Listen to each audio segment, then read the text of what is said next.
Hello again, everybody. Tech is here with my WWE Raw review for tonight, Monday, September 20th, 2015, from Buffalo, New York. Tonight, this is, of course, the third week that Raw's been going up against Monday Night Football. And WWE needed something big tonight, especially since Packers' game against the Chiefs was very one-sided. And WWE had an okay Raw tonight. The main event made up for a lot of screwy endings tonight. You had a couple, what it tells me was not a lot of matches that ended cleanly. We had a couple DQs, a couple countouts. Even if the main event, we did have a screwy ending as well. What happened after the match made up for it. We had down Hell in a Cell.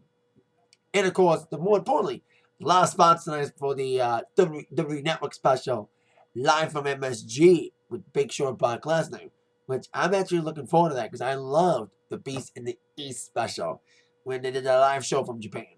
So I'm looking forward to that special. I won't see it live because I got a gig Saturday night, but I'll be watching it on demand when I get a chance. So, okay, one couple, also squashes as well tonight. Let's get down to our first bit of business. The John Cena U.S. Open Challenge is back. I think we should have known this is going to come back. Ever since we saw Cena, we claimed the United States Championship at Night of Champions. We all knew, one way or another, that John Cena was going to bring back the Open Challenge. And this week was that week. Even on the pre-show and also on the WWE social network places, Heath Slater finally wanted to accept. Well, he didn't. Instead, as Cena came out to the ring and laid down the challenge for tonight, of course, Walker's crowd in Buffalo, decent crowd tonight, especially in the main event, with the fans humming John Cena sucks, where one person who would accept the challenge would play that song on a trombone. Yep, the New Day. Xavier, Becky, and Colby came out. Oh, God, that was awesome. I knew it was them. That's the New Day now. You hear that trombone? You know it's them. It looked like Big E was going to do it. Like all three guys wanted a piece of Cena. But the volunteer was Xavier Woods. I'm actually going to glad to see Xavier in this match. He can stand out as a singles guy, too. Because he's been the mouthpiece. He's been the guy holding the trombone. He wants to prove he's not just the guy in the trombone. That he's a decent wrestler as well. And he looked good in the most part against Cena. Had some decent spots. DDT up the top rope. He had some great moves against Cena. Even though we knew Cena was probably going to retain, we knew Big E's buddy Xavier would look good. Even with interference from New Day, I'm actually glad they got taken out of the match early. When Big E and Kofi got involved, the numbers game, they got thrown out. It became a one-on-one match for the majority of the second half, which was when Xavier had some good spots. And of course, Cena came alive, going for his big moves, the STF, and a couple other big moves. Nailing the five knuckle shuffle and getting out of insecurities. And he was focusing on the arm. He even did eat the feet at one point. Xavier did, counting the FU. And in the back of my mind, I was like, maybe we could see Kofi and Big E still get involved. And then he did. As Cena was delivering the STF, the first of the screwy endings would start as a DQ would come in after the ambush from Big E and Kofi. In the back of my mind, I was like, I smell Dudleys getting involved. Especially since they will be taking on the New Day. And then we mentioned the tag team titles at MSG on the WWE Network. Right on cue, here come the Dudleys. We had ourselves an impromptu 6-man tag involving the Dudleys and John Cena.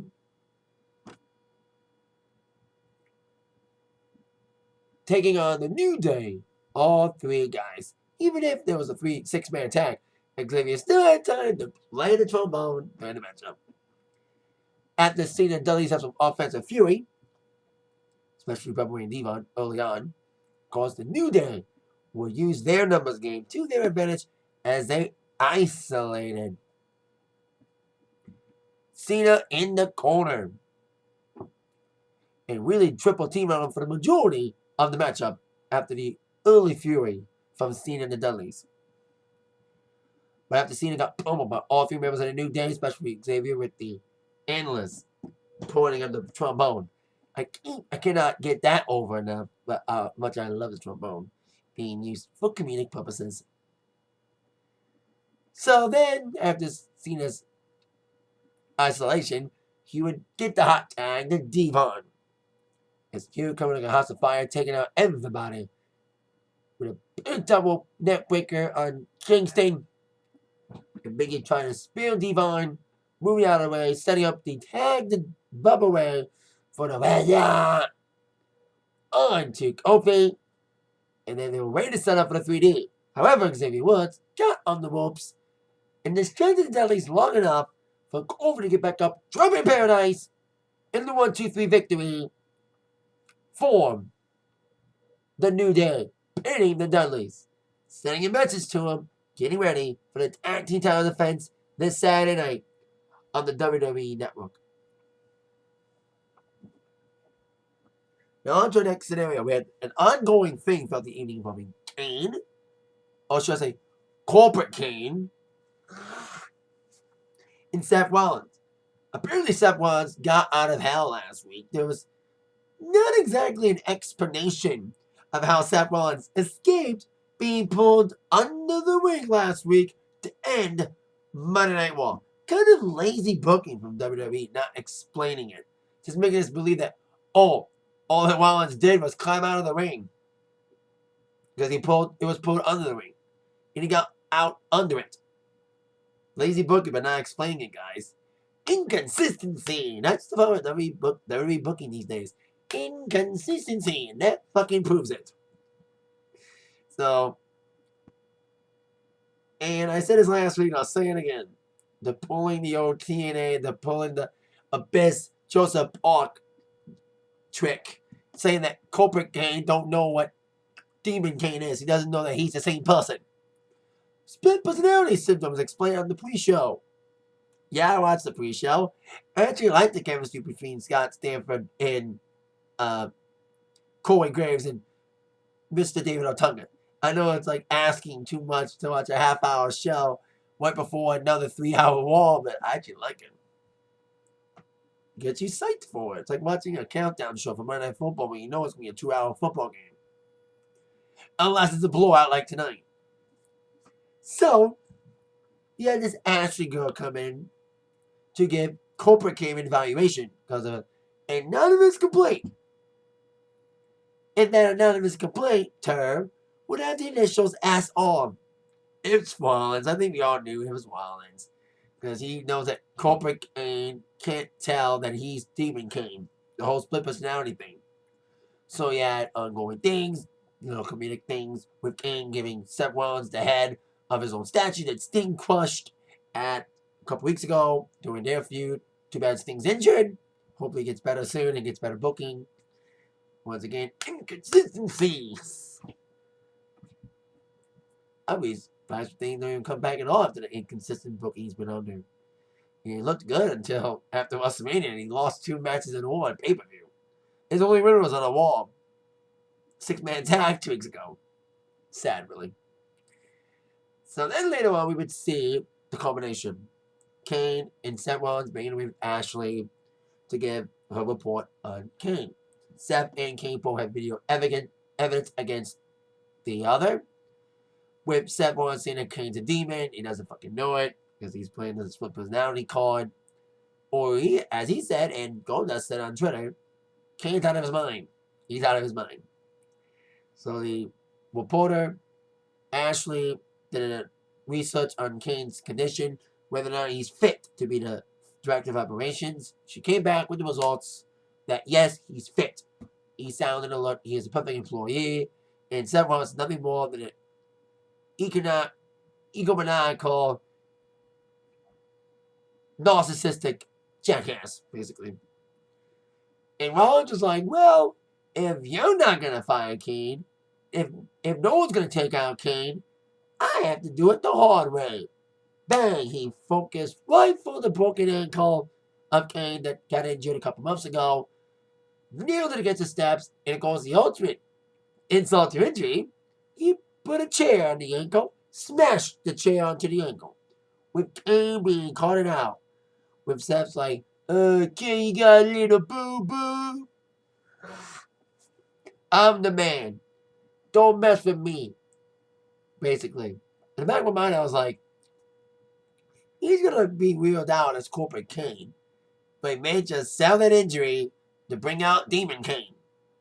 Well, Demon Cain, who was walking with a limp as he walked out of the ambulance, like he got put in the ambulance, and then the ambulance doors went all wet, and that's when Demon Cain came out. He was limping at first, trying to show the effects of what Seth did on corporate Cain.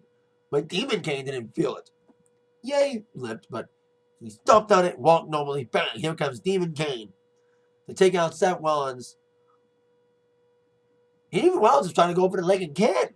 But Demon Cain's like, me feel no pain. Bang, choke slam. Sitting up for the pile driver, the tombstone one, until Seth Rollins ducked down a dodge, avoiding it for now.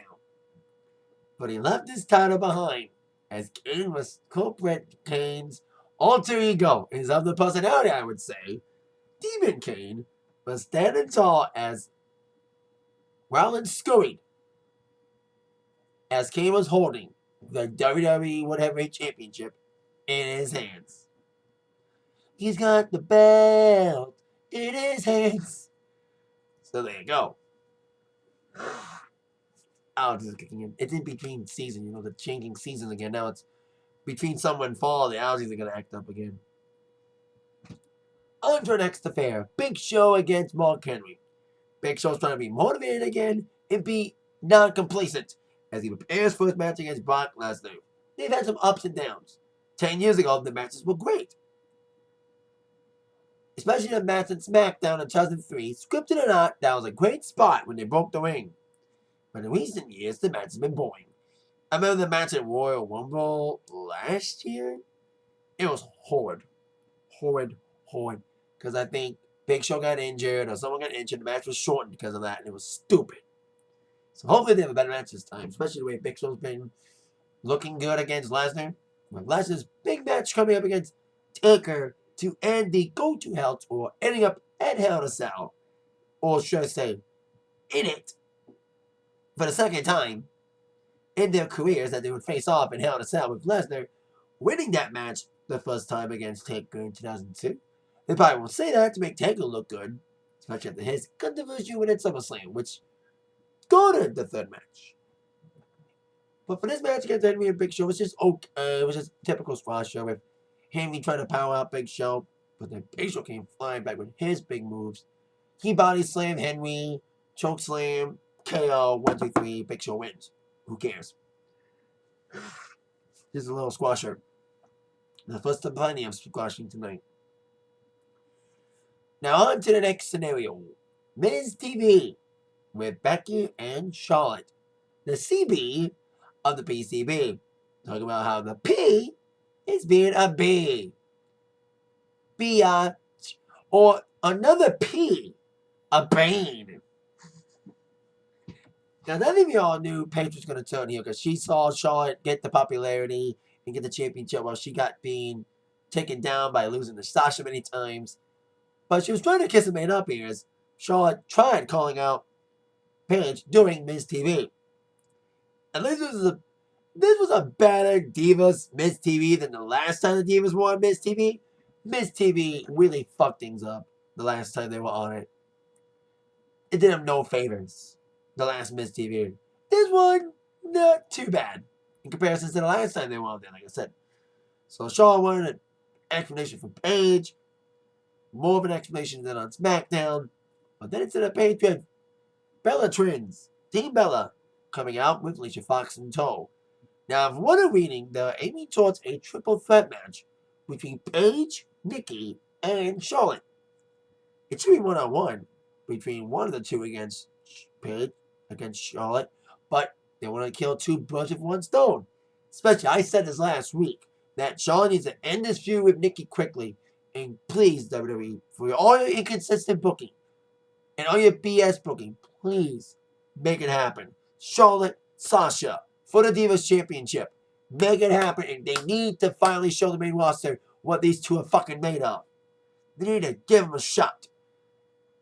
After Hell in a Cell, maybe at Survivor Series, maybe at TLC. Hell, save it for WrestleMania if they want to. Have Charlotte against Sasha.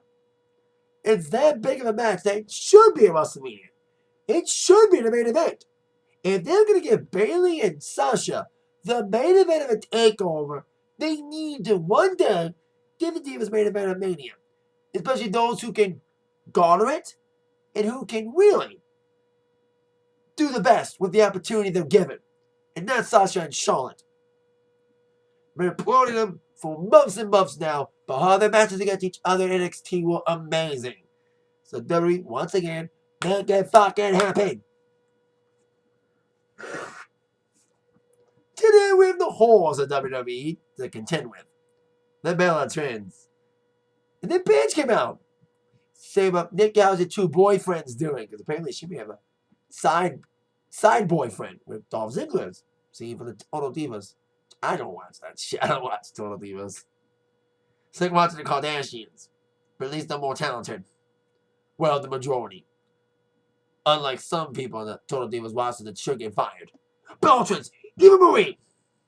Fuck Eva Marie, man. She sucks. Especially NXT. Stinker with the fucking BS referees. Not counting the other person down. That's just another story for another time. So Paige came out, talked a little smack about Beltrans and Charlotte. Until the Beltrans beat down Charlotte and Becky. And Paige tried to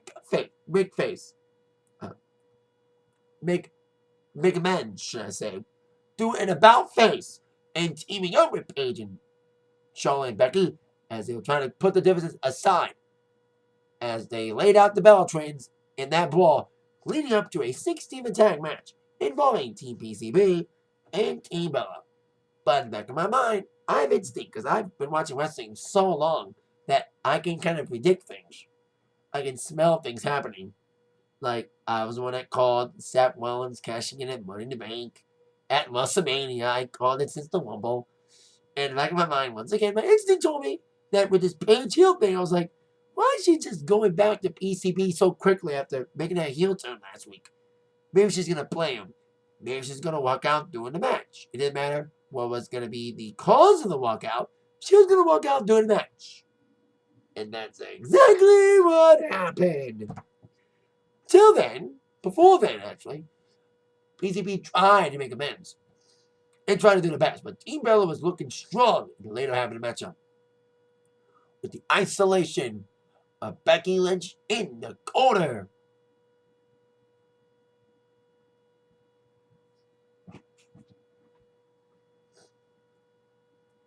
You know, Bray was isolating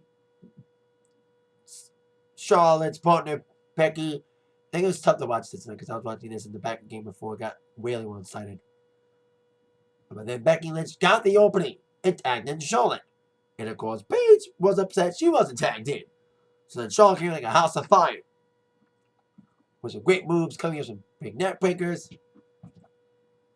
And setting up for the figure right now, Paige was on the apron, pissed off that she was going to be not tagged in. And this is the moment I was like, she's going to get ran inadvertently into somebody and it's going to cause her to walk out. And that's what happened. Charlotte was setting up for the figure eight, but Nikki pushed Charlotte into Paige, knocking her inadvertently off the apron. Not seeing that it was Nikki that pushed Charlotte into Paige. Paige was walking out of the match. But then Natty came in, who got a little bit of blunt words from Paige last week in that promo.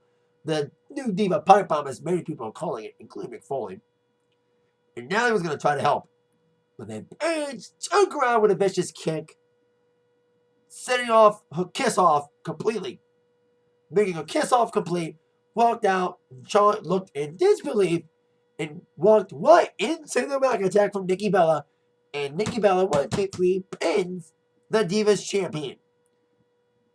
Thus causing the seeds to be planted for her possible inclusion into the rumored triple threat involving Paige, Nikki, and Charlotte at Hell in a Cell. It's kind of a rough stuff for Charlotte as champion. First, you had the heel turn from Paige, and now she loses a tag team match against the Bella Twins, thanks to Paige's walkout. Making a heel turn complete. And despite trying to put the differences aside, that innovative push off the apron sent Paige over the edge, walked out, even attacked Natalya. We could have a new team name, NCB, if Natty tries to come in. Trying to replace Paige in this situation. I'm glad to see Charlotte get the Divas champion. I'm also glad to see Natalya back in the Divas hunt. She got kind of pushed under the rug over this whole Divas Revolution thing. Because she had a great match against Charlotte last year at NXT TakeOver in May, which is amazing. So I'm kind of going to try to give Natty a big push again. As long as booking's right, we could see Natty get herself in the title hunt. Especially, I would love to see Charlotte. Besides seeing a possible Charlotte Sasha match in the main roster, make it happen as well. Besides making a Charlotte Sasha match a reality in the main roster, please, at least at some other point, Charlotte Natalya on the main roster for the Divas title. Please, thank God, make that happen too. Hell, make that one a triple threat. Oh, that would be really killing two birds with one stone if they really put Charlotte, Sasha, and Natalya. That's a dream triple threat. Fuck Nikki Paige and Charlotte. It should be Charlotte, Sasha, and Natty. Now, that's a triple threat that we would love to see. That's a dream triple threat, not the one they're trying to book. That's all I'm going to say. Please book Sasha better again. She's getting the Natalya treatment. She's getting pushed under the rug. We haven't seen Team Bad in weeks. So please bring back Sasha back into prominence. Because she needs to be booked a lot better. Like a lot of people in the main roster. Anyway, on to our next matchup here. We have the Goonies of the Wyatt family. Well, the Monster Goon, that is Braun Strowman, teaming up with Luke Harper against the former tag team champions, the Primetime Players. Man, they've fallen off. First, they lost the championships to New Day. No, reign was kind of a big surprise when they won the titles to begin with. The reign was already a big surprise. And we knew they were not going to hold on that long. But, man, what a big downward spiral for them. You know, losing the titles, losing the rematch, and now getting destroyed by Braun Strowman and Harper. Despite having some great offense in, especially after Darren Young got isolated in the corner, double team moves from both Strowman and Harper. The big man, Titus his best against another big man, Harper, taking him in the corner, there was some big splashes, and even trying to get his hands on Strowman in the corner. He couldn't knock him down enough. Then Strowman got taken down by Darren, and then Darren got attacked by Strowman. The Titus came in for the save, but they got super kicked and clotheslined by Harper. Tagging in Strowman for the hug of death, his chokehold. And the victory by submission and chokeout by Braun Strowman for his team. Giving Wyatt's momentum heading towards the main event, which was going to be Bray Wyatt against Roman Reigns. The one-on-one match that Roman won in last week, which he was going to get tonight. On to our next scenario, next matchup. Neville against Stardust. These two have had a little feud for the last couple weeks, especially at the Night of Champions. It's kind of weird they had like the turnaround like that. You had the Ascension, the whatever name they are this week, the team, the Cosmic Wasteland, Team Cosmic, whatever the name is this week. They got the win over the Lucha Dragons and Neville at Night of Champions, but then the 24-hour turnaround when the Lucha Dragons and Neville beat them the next night on Raw. So now a one-on-one match between Neville and Stardust could have been their one-on-one encounter until Bray Wyatt's former confidant in Nexus, when Bray Wyatt was Husky Harris, he was in Nexus with King Barrett, who returned tonight after Stardust attacked Barrett after SummerSlam. The night after SummerSlam, Stardust was pissed that Neville pinned Barrett. And Barrett got kicked out. They were a more vicious stable if they kept Barrett along with Stardust and the Ascension. And until Barrett's involvement is a good matchup, decent Stardust doing some big moves, some big nasty kicks, and nasty kick from Neville would set up the Red Arrow. That's when Neville saw that Barrett came out and bullhammered Neville. And we knew that, like I said earlier, that Neville had his problems with Stardust, but Stardust had his problems with Barrett as well to that attack. that I mentioned at the SummerSlam. So, it looked like Bray was going to make up with Stardust. But bang! Or should I say, boom! Boom of the Stardust. Laying them both out. Yeah, and there's a screwy ending. With both guys being laid out, no contest. Thanks to the involvement of Bray Wyatt. Actually, it was never win by DQ. I thought it was no contest, but it was DQ. After that was the segment involving the Demon Cain coming out of the ambulance. Mentioned that earlier. Now on to our next matchup in another screwy ending. We have not a lot of clean endings tonight, like I mentioned.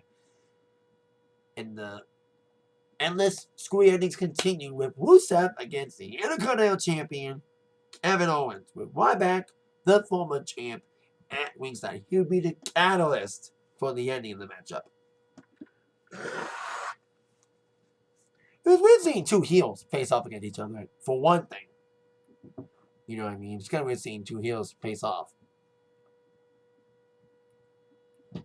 You know, they're striking each other with some big bombs. They brawled outside the ring.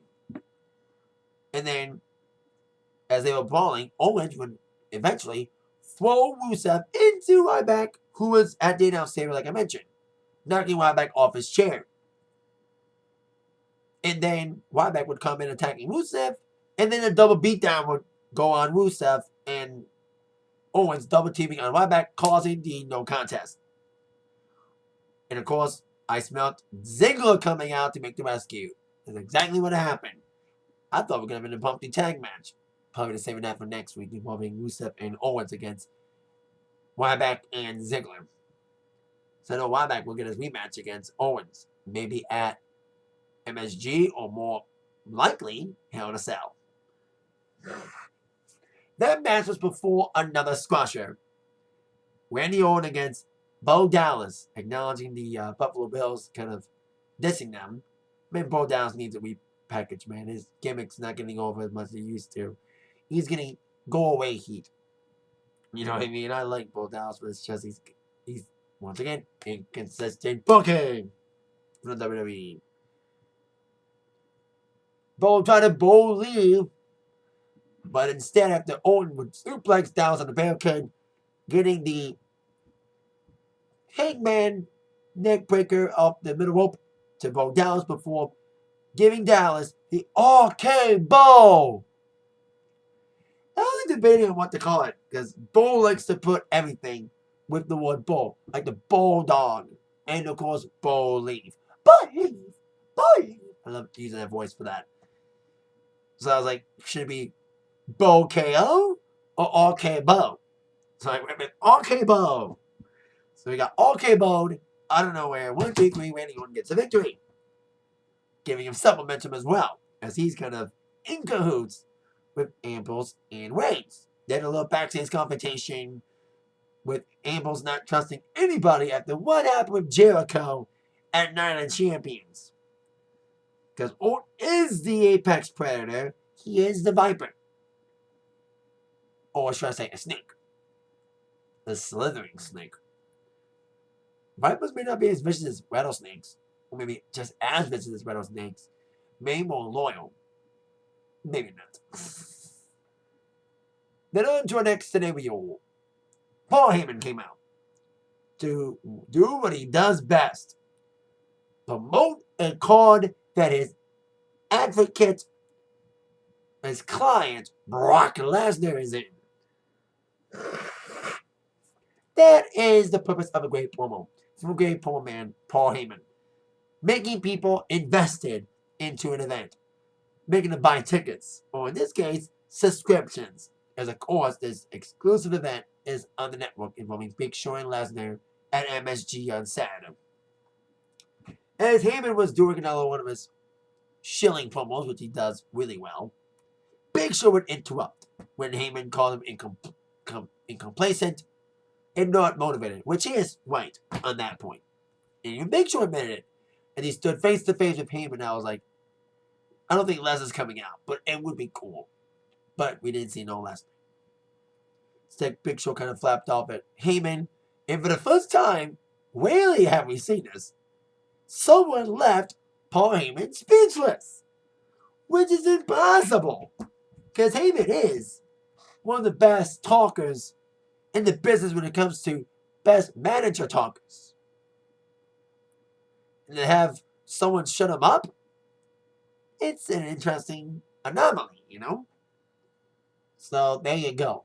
As Big Show was threatening to end the Go to Hell show even before it began. Threatening to knock out Lesnar and MSG. Preventing Lesnar to take on Taker at the pay-per-view known as Hell in a Cell. And this Go to Hell tour is big with the Hell in a Cell. But the biggest stop on the Hell tour, the biggest stop on the Go to Hell tour is the week before. Taker's going to be on Raw. Lesnar's going to be on Austin's podcast. And already advertising Austin, Ric Flair, and Shawn Michaels to be at Raw, probably for some panel. Probably kind of cool. Big names for the last Raw before Hell in a Cell. Because I'm hearing a lot of rumors about WWE worrying about ratings falling. And that's a good way to counter Monday Night Football. You need something big to counter Monday Night Football. Great people coming in. You know, bring in the legends to bring in ratings. Or in this case, in tonight's Raw, put on a good main event. And that's exactly what they did. Main event of Raw tonight, Roman Reigns against Bray Wyatt. 1-on-1. Now, they had a great 1-on-1 encounter at Battleground, which did involve the return of Luke Harper, but it was a good matchup. It was a great fight. And this fight was a good one. Especially it was 1-on-1. The fight that Roman wanted last week. Because we began Raw last week with Roman calling out Bray. They had a little brawl until the involvement of Harper and Strowman, which would bring out the involvement of Ambrose and Orton to the fray. Adding Orton to the mix of people who may be teaming up with Ambrose and Reigns. Especially he was taken out by the Wyatts before Night of Champions. So tonight, it would be a 1-on-1 proper match between Roman and Bray. It was a fight. It was a brawl between these guys, pulling outside the ring, pulling in the ring with Roman delivering his big moves. And there were some good spots in this matchup, specifically after the match. And it was kind of back and forth action. It was just a brawl between these two guys. It was just bare knuckle brawl with some wrestling moves, such as some suplexes, some DDTs. And of course, setting up the big moves. Wyatt was probably going to set up a couple times for the sister Abigail. But Reigns would come back with his big moves. He did, at one point, did nail the Superman punch on Bray Wyatt. After missing it a few times, when he tried to go one time, got nailed with a clothesline. So then after the Superman punch that did connect, Wyatt went out of the ring. And Reigns kind of ran gingerly to the other side of the ring against the steel steps. He was trying to go for a spear on Bray outside the ring, but Bray sidestepped him, pushed Reigns into the steel steps. And he was going to use the steps. I was like, please don't let there be another screwy ending. And there was. Double countout. The only positive, I thought there would be interference. I thought despite this match supposed to be 1-on-1, I thought there would be interference. I thought we would see Strowman and Harper come out. Thank God they didn't. The ending was a countout. But after the match, made up for it. They brawled outside the ring. They fought into the crowd. And there were some funny spots. They're brawling by the production booth. And I love when Bray grabbed one of the production guys with headphones still on, threw him straight into Woman. Funny spot. And then, of course, the best spots of this post-match brawl, which could lead up to a street fight next week. That needs to fucking happen. It needs to be a street fight. Because they put on a good fight in the ring, but the fight outside the ring was more exciting. And the crowd really got into it, especially when Bray tackled the hell out of Woman through the barricade that held the announcer and the timekeeper. That was a great spot after the ending of the match. So after Bray knocked out Reigns through the barricade, tackled him through the barricade, with Woman laid out, Bray climbed on top of the announce table doing his pose, and while he wasn't looking, Woman got back up, spear through the table to end Raw with both guys laid out, with the crowd doing yes, yes, yes. That was great. Like I said, the crowd was really into that post-match brawl. So, good up and down wall for me. A lot of screwy endings, not a lot of clean finishes, including the main event having DQ or count out, should I say. Double count out. But the ending, the post-match brawl, made up for it. Really good post-match brawl, which could lead to a street fight next week. And that's what's probably going to happen and gotta happen. Hell, they should not have it for Raw. They should have it for the event on MSG and MSG on Saturday. Right now we're looking at the tag team title match, Lesnar Big Show. I'm hearing Rusev and Dolph Ziggler's fighting. Owens supposed to take on Jericho for the IC Championship. And Cena and Rollins in a steel cage. We don't know what matches will air on the network, but those are matches that are probably locally advertised for the New York fans. Of course, the big one, Lesnar against Big Show. And Big Show has beaten Brock Lesnar and MSG before. Survivor Series 2002, when Heyman turned down Lesnar. The only time that's happened that Lesnar and Heyman were separated. So there you go. We'll see what happens Saturday. Once again, looking forward to that call on Saturday at MSG on the WWE Network for $9.99. So there you go. Okay, up and down wall. Main event, post main event brawl made up for the screwy ending, especially the screwy ending of the main event. And that is it for my WWE Raw review tonight. Thank you very much for watching. Wasn't gonna stop on the allergies. With that in mind, you've been attacked by the review from Zach. Thank you again. See ya. Yeah.